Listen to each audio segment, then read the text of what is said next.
Want to fix Instagram notifications that aren't showing up?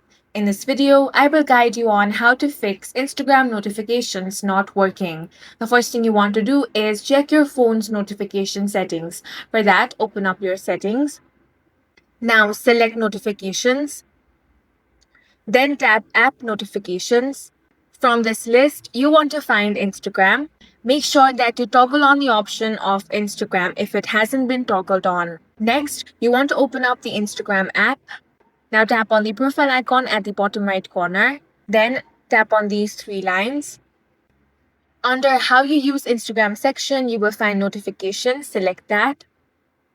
Now you want to ensure that push notifications are enabled for everything you want, such as stories, messages, comments, and so on.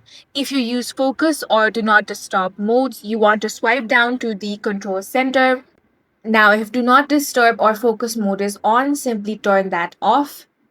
In this way, you want to confirm no focus profile is silencing your social apps.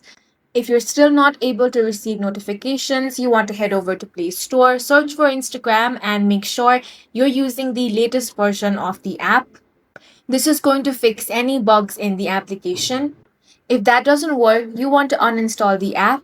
Once it has been uninstalled, reinstall it again, log into your account and check. This should fix the Instagram notifications not working issue, and that's it for this video. If you found it useful, make sure to hit the like button and subscribe for more videos like this.